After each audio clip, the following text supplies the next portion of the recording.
Hey there, it's Lauren from Rustic Honey, and today we are cooking up some yummy recipes in my farmhouse kitchen. So come along with me as we do some baking, some cooking, and it's snowing again here, so let's get cozy in the kitchen. Today, I thought I would share with you a little bit of what I've been cooking in my kitchen this week. So, starting out on Monday, we were moving a little bit slow after the Super Bowl. We are Chiefs fans, so woohoo! Congratulations to our Chiefs winning the Super Bowl. That was exciting. I'm sorry if you're a 49ers fan, we'll still be friends. But we are moving slow this morning, and I thought I would get my sourdough starter going this week. It has been sitting in my fridge for a couple weeks. I had been busy making sandwich bread with just regular yeast, so it just has been sitting in the fridge. And I thought this week I really need to get it out and revive it. So here we are starting out with a new recipe that I'm working on, and I'm still troubleshooting this one a little bit, but I thought it would be fun to share with you the process of making sourdough blueberry muffins. So I took my starter out of the fridge last night and fed it, so it was semi-bubbly this morning, but just not quite as active as I would like it for maybe bread making, but it's perfect for something like a muffin that you can kind of use as a discard recipe. So I needed to get rid of a little bit, so I thought I'll make my favorite discard muffin recipe. I have one that I like that I use for chocolate chip muffins my kids really like, but I wanted to do blueberry muffins. And then I have another recipe I really like for blueberry muffins, but I've never done sourdough blueberry muffins. So I was trying to kind of concoct my own recipe here. And of course, when I get it perfected, I will put it on my blog and share it with you guys, share the link when it's ready. But I felt like today's recipe turned out really good. The flavor was awesome. Everyone in my family enjoyed them, but the fluffiness and the streusel that you'll see here in a little bit did not do exactly what I wanted it to. Don't get me wrong, these still turned out delicious. It was a happy flop, and everyone in the family really enjoyed them. It was nice to have a cozy, warm muffin on this Monday morning. I have these little tulip cups I buy in bulk. I'll link them below. I think they're the handiest things to have around. I use them for my kids' cupcakes. They're a nice neutral color, so they go for all the birthday parties or all the muffins. They're just handy to have on hand. And then I had frozen blueberries right now because obviously the fresh ones aren't as available. So those are always handy to have in the freezer ready to go. And putting a little bit of flour on them before you incorporate them in your dough helps them from all sinking to the bottom. I also saved part of them to put on top after I scoop these out. That way, I still ended up with quite a few blueberries on the bottom, and I think it's because they're frozen blueberries too. Let me know if you know about this in the comments below, but that's been my experience. Fresh blueberries do work the best in my opinion, but sometimes you just have frozen ones ready to go, and that is yummy too. But the flour does help it from completely sinking to the bottom so that not all of your blueberries end up on the bottom of your cup. Now, I was going for big bakery style muffins, so I filled these to the brim in those tulip liners. And then, as you can see, I'm adding the rest of my blueberries to the top. And as these bake, they'll kind of sink into the batter a little bit, but again, not fall all the way to the bottom. Now, because they're bakery style, I absolutely love a streusel topping on top of my blueberry muffins. And again, this one I'm troubleshooting. So I've done a little research and I'm going to change this up a little bit. But I started here with some butter, sugar, flour, cinnamon. All the ingredients will remain the same. It's just the ratios to get exactly what I need next time, so that the streusel holds up really nicely. But as you can see, I just made kind of a coarse crumble to put on top of each one of these. And we're just going to add that on each one and then throw these in the oven at 425 for 5 minutes. And then we're going to reduce the heat down to 350 for the rest of our baking time.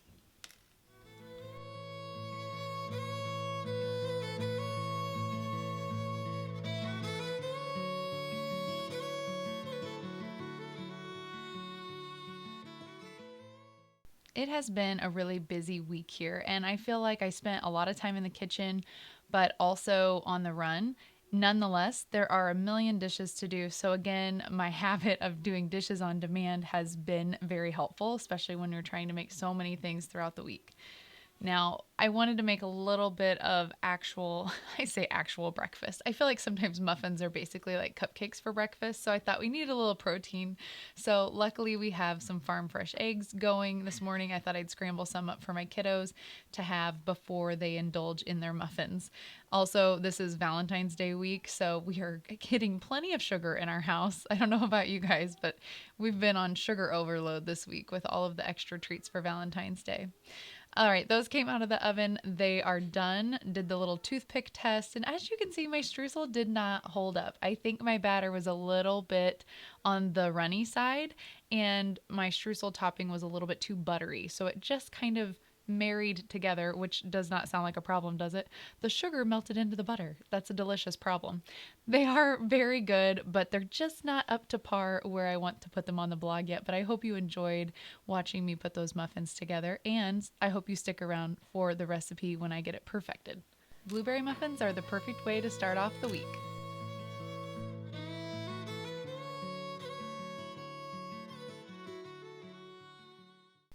All right, next up, this is fast forward a little bit after lunch. I thought I would feed my sourdough starters so that tonight I could put together my bread, and I wanted it to be nice and bubbly. So I had a little bit of starter left after our discard muffins this morning. I went ahead and added the flour and the water. I can get more in depth on this on another video, but basically, if I had a few inches in the bottom of my jar of the starter, then I fed my starter the equal amount of water and flour to kind of double that. And then as you see, by that night, it filled up the entire jar with bubbly starter, which is what I needed to make my bread. Again, this is just out of the fridge from the day before, so this is only the second time I've fed it since it came out of the fridge. So I have a pretty active starter that seems to do just fine.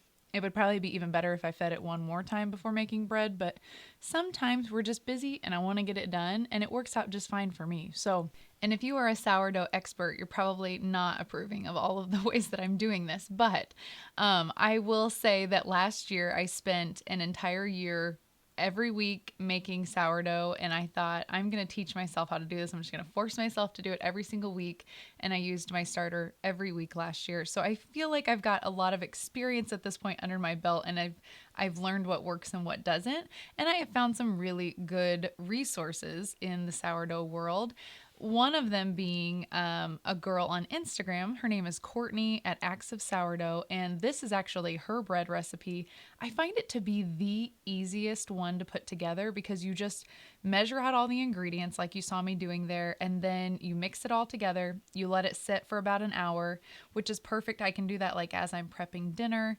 And then after that first hour, you just do 4 stretch and folds around your bowl and then cover it again for another hour. And then you'll do the same thing, stretch and fold again, and then you have an optional, kind of a third optional stretch and fold at the end. But eventually it's kind of smooth like that. It's more of a wet dough, really. And then as you can see, I am starting my dishwasher and getting ready to go to bed. And I just covered it and set it above my dishwasher. And it's nice and warm there, so I find that it rises really well there, even in the winter. I will say I should have had a bigger bowl, and I probably should have covered this with plastic wrap because it did get a little bit dry on top, which is fine. It all worked out just fine. The bread turned out beautiful, but I don't know why that little crusty layer on top bothers me. I am just on the run this morning. As you can see, I still have my purse on my hip from taking the kids to school, and I am just kind of prepping some breakfast for Reese and I before I need to get to my office for the day. So that's another thing I love about this recipe is I feel like I can let it rise overnight. I don't have to touch anything until I get back home, and then I can let it sit for another couple hours where I work, and then it can just kind of bake on its own. It takes care of itself. So I'm making this recipe made 2 loaves, so I'm making one in the bread pan. It's a little easier for sandwiches for my family, and then I'm making one in the Banneton basket there. I hope I said that right. So I'm just kind of shaping my dough here and adding a little tension to the loaf, I think is what they call this, but I just really enjoy playing with it. I don't know what the actual terms are for all of these things, but I just really enjoy this part of the process. I'm going to throw it in the Banneton basket and then cover those again for a couple more hours and let them rise a little bit more before it's time to bake. And I know I won't get to my sourdough starter again this week, so I'm going to throw it back in the fridge, and that way it will be ready to go the next time I want to do something. Okay, fast forward a couple hours. I preheated my Dutch oven and then I was scoring my bread there. I feel like I totally messed it up. I got myself a new bread lame. I thought I'd be all fancy, but I'm not very good at it yet. So it did not turn out very pretty necessarily.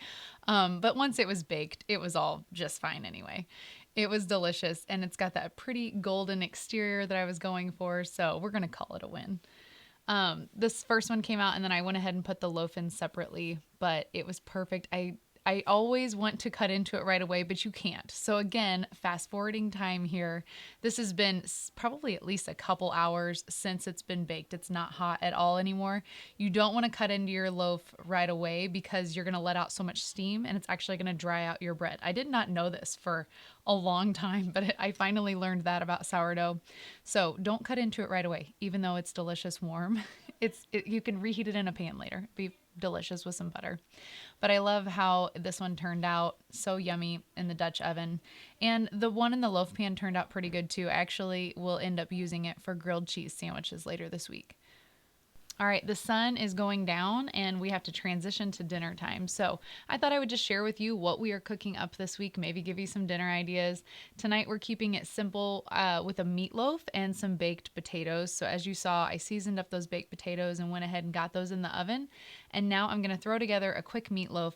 I think I still have this recipe on my blog, so I am going to link it below for you. But it's basically my meatball recipe, but which my kids love. So I turned that into a meatloaf.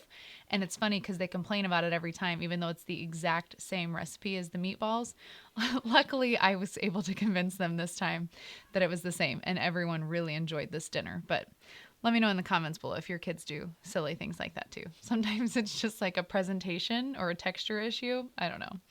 But anyway, we're mixing together evaporated milk, ground beef, which we have a ton of because we had to have one of our cows butchered recently. So I've been trying to use up more ground beef throughout the week.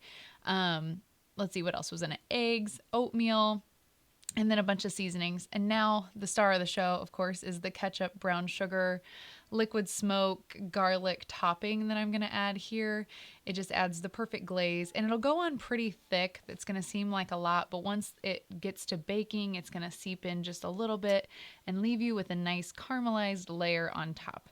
All right, so I'm going to stick these in the oven with the potatoes, which have been in there for a little while, and let that bake while I work on a Valentine's Day treat.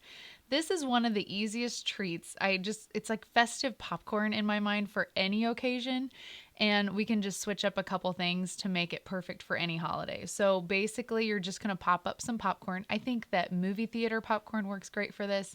I did regular popcorn in our Whirly Pop with just some oil and salt and sat it aside, let it cool down a little bit, and then I melted almond bark. You could do white chocolate, whatever you want to call it.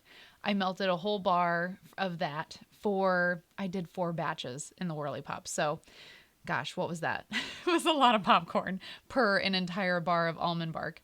So it doesn't take a ton of chocolate for the popcorn, but you're just going to want to stir it together until it kind of coats that popcorn a little bit and then lay it flat on parchment paper.